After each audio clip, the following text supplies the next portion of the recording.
जिंदगी और मौत से जूझ रहे एक पिता जो बेड पर पड़ा हुआ होता है हॉस्पिटल में, उसके सामने उसकी बेटी और उसका बॉयफ्रेंड फराज नाम होता है उसका, वो दोनों वहां पहुंचते हैं। फराज उसके पिता से कहता है, पिताजी आप चिंता एकदम मत करिए, आपकी बेटी को मैं पलकों पर बिठा के रखूंगा, इसे कोई दुख होने नहीं दूंगा, हर सुख दुख में मैं इसका साथ दूंगा। ऐसे लुभावने वादे कई सारे करता है उस पिता के सामने जो कैंसर से जूझ रहा होता है। उस पिता को भी लगता है कि कहीं ना कहीं ये शख्स मेरे सामने खड़ा है जो मेरी बेटी का पूरा ख्याल रखने के लिए वादे कर रहा है और मेरी बेटी भी इसके साथ रहकर खुश रहेगी, भले ये दूसरे धर्म का है लेकिन आज ये मेरे साथ खड़ा है, मेरे अंतिम समय में मेरे साथ खड़ा है, इससे बढ़कर मुझे क्या चाहिए। पिता भी इस शादी के लिए मंजूर हो जाते हैं, इन दोनों की शादी करने के लिए तैयार हो जाते हैं। तब वो फराज जो होता है अपने जेब से एक लेटर निकालकर उस पिता के सामने दे देता है, कहता है पिताजी आप इस पर साइन कर दीजिए। तब उस लड़की के पिता कहते हैं इसमें क्या लिखा हुआ है, तो फराज कहता है इसमें लिखा हुआ है कि आपके मंजूरी से ही हम लोग शादी कर रहे हैं, अगर लड़की को कुछ भी होता है तो इसका जिम्मेदार मैं कहीं नहीं रहूंगा, आपके मंजूरी से ये शादी हो रहा है, हर चीज जो भी घटना होगी या कुछ भी आगे फ्यूचर में होगा इसका कहीं भी मैं इसमें जिम्मेदार नहीं रहूंगा, आप इस पर साइन कर दीजिए और अपने रिश्तेदारों को, अपने दोस्तों को, किसी को भी ये शादी के बारे में मत बताइएगा कि मैं इससे शादी करने जा रहा हूँ। शादी जब पूरी तरह कंप्लीट हो जाएगी तभी आप किसी को इस बारे में बताएंगे, ये सारी बातें इस लेटर में लिखा हुआ है, आप इस पर साइन कर दीजिए।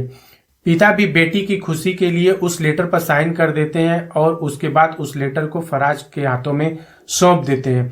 फराज वो लेटर लेकर उसके बाद वहां से चला जाता है। ये क्या है, पूरी कहानी लव जिहाद का है या फिर कोई और षड्यंत्र रचा जा रहा था उस पिता के सामने, ये सारी कहानी आज हम इस वीडियो में जानेंगे। राम राम, आदाब, सत श्री अकाल, मेरा नाम अमर है और आप देख रहे हैं क्राइम स्टोरी। यूपी के गाजियाबाद थाना क्षेत्र कोतवाली के पास में एक लड़की रहती है हिंदू धर्म की और एक लड़का जो फराज नाम है वो दिल्ली का रहने वाला होता है और गाजियाबाद में ही शिफ्ट हो जाता है।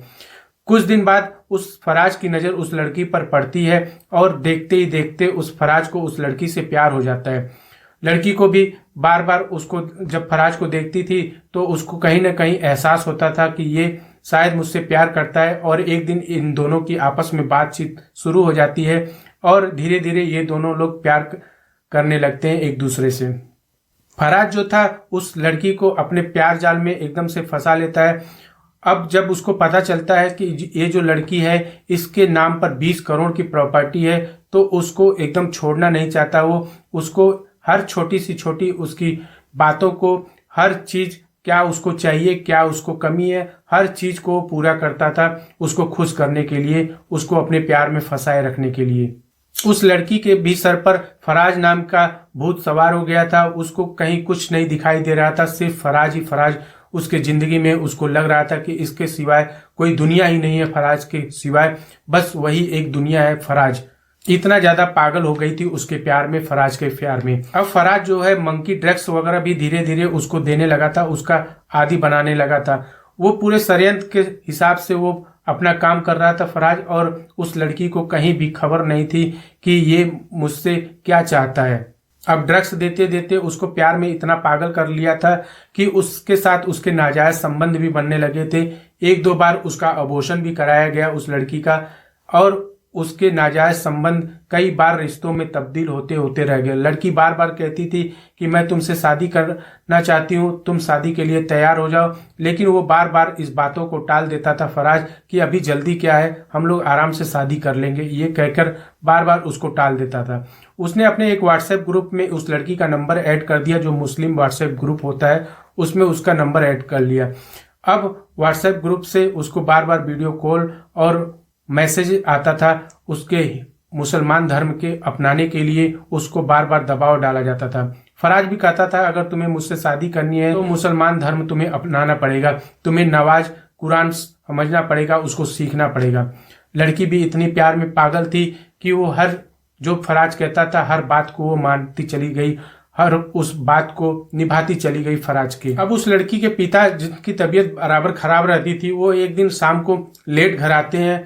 अब घर आते हैं तो उस लड़की के कमरे का दरवाजा खुला हुआ था, उस दरवाजे से झांक कर देखते हैं अंदर उनकी बेटी सो रही है या क्या कर रही है। तब जो नज़ारा कमरे के अंदर देखते हैं, उस पिता का होश उड़ जाता है। वो लड़की बुर्का वगैरह पहनकर नमाज पढ़ रही थी। ये देखकर उस पिता एकदम से उनकी बीपी हाई हो जाती है और वहीं वो बेसुध होकर गिर जाते हैं। आनन फानन में उसको हॉस्पिटल में भर्ती कराया जाता है। हॉस्पिटल में वेंटिलेटर पर लेटे हुए पिता के सामने फराज अपनी गर्लफ्रेंड को लेकर वहां पहुंचता है और पिता के सामने कहता है, पिताजी आप चिंता मत करिए, आपकी बेटी को मैं खुशहाल रखूंगा, उसको पूरी जिंदगी किसी चीज की कमी नहीं होने दूंगा। इस तरह से कई सारे लुभावने वादे वो उस पिता के सामने करता है। पिता भी सोचते हैं कि चलो मेरी बेटी का ख्याल रखने वाला कोई है, भले ही वो दूसरे धर्म का है, लेकिन मेरी बेटी का ख्याल करने के लिए इतने बड़े बड़े वादे कर रहा है और मेरी बेटी भी इसके साथ खुश रहेगी, ऐसा देखकर उनको लग रहा था। लेकिन उनको ये नहीं पता था ये पूरा षड्यंत्र जो फराज है उसने धर्म परिवर्तन, लव जिहाद और 20 करोड़ रुपए के लिए ये सारा षड्यंत्र रचा है उसने। अब पिता के सामने वो फराज जो है एक लेटर निकाल कर देता है और कहता है, पिताजी आप इस पर साइन कर दीजिए। पिता पूछते हैं इसमें क्या लिखा हुआ है, तो कहता है कि जो कुछ भी हमारे और आपकी बेटी के बीच में होगा इसका पूरा जिम्मेदारी आपके ऊपर रहेगा, आपकी रजामंदी से ही सब कुछ, ये शादी से लेकर हर चीज संपन्न होगा। अगर आपकी बेटी को कुछ हो भी जाता है तो इसके जिम्मेदार मैं नहीं रहूंगा। ये आप इस लेटर में लिखा हुआ है, इस पर आप साइन कर दीजिए। पिता को भी लगता है कि ठीक है, कोई बात नहीं, अगर मेरी बेटी की खुशी है इसमें तो वो उस पर साइन कर देते हैं। अब उसके बाद फराज चला जाता है और पिता की भी तबीयत धीरे धीरे रिकवर होती है। हॉस्पिटल से वो घर आते हैं और उसके बाद उनकी बेटी फराज को कहती है कि अब शादी कर लो, पिताजी भी घर पर हॉस्पिटल से आ गए, अब हम लोगों को शादी कर लेना चाहिए।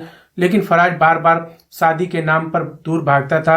वो सोच रहा था किस तरह से इसको लंबा खींचा जाए, जब तक इसके पिताजी शायद दुनिया को छोड़ देंगे तो और भी आसान हो जाएगा इसके प्रॉपर्टी को हड़पने के लिए। पिताजी भी उस फराज को एक बार फोन करते हैं और कहते हैं, बेटे तुमने हॉस्पिटल में इतने बड़े बड़े वादे किए थे, अब क्या हुआ उन वादों को। अब फराज कहता है, पिताजी आप चिंता मत करिए, मैं शादी जरूर करूंगा। आप ऐसा करिए, एक होटल में, इस होटल का नाम बताता है, उस होटल में आ जाइए और वहीं मिलकर हम लोग बातें कर लेंगे। अब वो अपनी बेटी को लेकर उस होटल में जाते हैं और फराज वहां पहले से मौजूद होता है। अब फराज कहता है कि मैं शादी करने के लिए तैयार हूं, अगर आप अपनी बेटी, जो आपकी बेटी के नाम पर 20 करोड़ की संपत्ति है, उसको अगर आप मेरे नाम पर ट्रांसफर कर देंगे तो मैं आपकी बेटी से राजी खुशी शादी कर लूंगा और इसको जिंदगी भर किसी चीज की दिक्कत नहीं होने दूंगा। पिता जैसे ही ये सारी बातें सुनते हैं उनके होश उड़ जाते हैं। उनको सारा षड्यंत्र समझ में आ जाता है कि ये मेरी बेटी से प्यार नहीं करता, बल्कि 20 करोड़ रुपए जो इसकी संपत्ति है उससे ये प्यार करता है। पिताजी इस शादी के लिए मना कर देते हैं। उसके बाद ये दोनों लोग घर आ जाते हैं। अब बेटी इस बात से नाराज थी, फराज की बातों से और पिता की बातों से नाराज थी। अब फराज इससे बात भी नहीं करता था, ना फोन करता था, लेकिन इनकी बेटी बार बार उसको मैसेज करती, फोन करती, लेकिन वो फोन न उठाता न रिसीव करता था। वो कहती थी कि मैं मैसेज में लिखती थी कि मैं मर जाऊंगी अगर तुमने रिप्लाई नहीं किया मेरे मैसेज का, तुमने मुझसे शादी नहीं किया तो मैं अपनी जीवन लीला समाप्त कर दूंगी। लेकिन फराज को इस बात पर कोई एहसास नहीं था कि वास्तव में ऐसा कुछ हो जाएगा। वो कोई भी रिप्लाई उसके मैसेज का नहीं करता था। 11 दिसंबर 2024 को वो लड़की आत्मदाह करके अपनी जीवन लीला को समाप्त कर लेती है, फराज के प्यार में पागल होकर। अब उसके पिता थाना कोतवाली में जाकर गाजियाबाद में एक FIR उस लड़के फराज के खिलाफ लिखवाते हैं। उसने कई लाख रुपए, लगभग 10 लाख रुपए उससे ऐड भी लिए थे उस लड़की से, धीरे धीरे कर और सारे पैसे निकालने की कोशिश कर रहा था। लेकिन वहां मामला कुछ बिगड़ जाता है, इसलिए वो कुछ दिन के लिए उससे दूरी बनाकर रखना चाहता था फराज। तो इस कहानी में किस तरह से लव जिहाद का मामला सामने निकल कर आया है, ये पूरी कहानी, पूरी स्टोरी एक फराज नाम के एक लड़के और एक हिंदू लड़की से जो 20 करोड़ रुपए के लिए ये सारा षड्यंत्र उसने रचा था, ये सारी सच्चाई सामने निकल कर आई है।